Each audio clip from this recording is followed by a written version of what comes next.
NEET Yuji 2026 প্রশ্নপত্র ফাঁস বিতর্কে বড় পদক্ষেপ।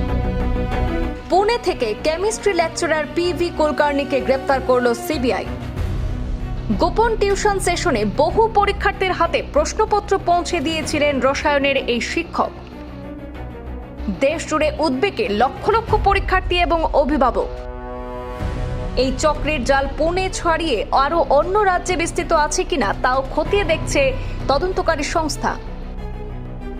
দেশের সবচেয়ে বড় মেডিকেল প্রবেশিকা পরীক্ষা তথা 2026 সালের নিট ইউজি পরীক্ষার প্রশ্নপত্র ফাঁস বিতর্কে এবার বড়সড় পদক্ষেপ নিল সিবিআই।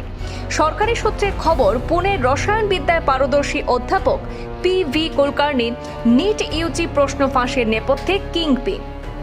অভিযোগ, পরীক্ষার আগে একটি গোপন টিউশন ক্লাসে বহু পরীক্ষার্থীর হাতে প্রশ্নপত্র তুলে দিয়েছিলেন তিনি।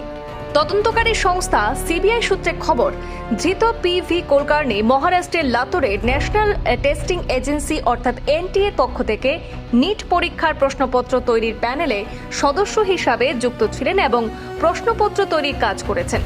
তিনি নিট পরীক্ষার প্রশ্নপত্র তৈরির প্যানেলে থাকার সুবাদে গোপন নথি দেখার সুবিধাকে কাজে লাগিয়েছেন।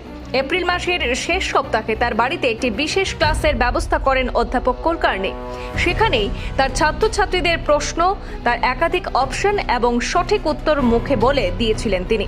পরে গত 3 মে গোটা দেশে একসাথে এই প্রশ্নপত্রে পরীক্ষা দেয় ছাত্রছাত্রীরা।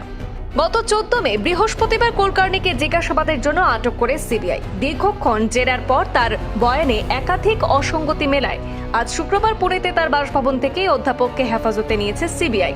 সিবিআই আধিকারিকদের দাবি, গোপন টিউশন সেশনে মোটা টাকার বিনিময়ে প্রশ্নপত্র বিক্রি করা হয়েছিল।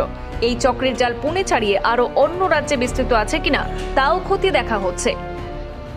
এদিকে পরীক্ষা বাতিলের সিদ্ধান্তে দেশ জুড়ে লক্ষ লক্ষ ডাক্তারি পড়ুয়া এবং তাদের অভিভাবকরা ক্ষোভ উগরে দিয়েছেন। এনটিএর নিরাপত্তা ব্যবস্থা নিয়ে বড়সড় প্রশ্নচিহ্ন দেখা দিয়েছে। কেন্দ্রীয় শিক্ষামন্ত্রী ধর্মেন্দ্র প্রধান ইতিপূর্বে কঠোর ব্যবস্থার আশ্বাস দিয়েছিলেন। কুলকার্নির গ্রেপ্তারের পর এই চক্রের নেপথ্যে থাকা আরও প্রভাবশালীদের নাম সামনে আসার সম্ভাবনা তৈরি হয়েছে। ভবিষ্যতে এমন ঘটনা রুখতে পরীক্ষা পদ্ধতিতে আমূল পরিবর্তনের দাবি তুলছেন শিক্ষাবিদদের একাংশ। এখন দেখার সিবিআই তদন্তে এই দুর্নীতির শিকড় কতদূর পৌঁছায়। ব্যুরো রিপোর্ট, পূর্বাঞ্চল প্রতিদিন।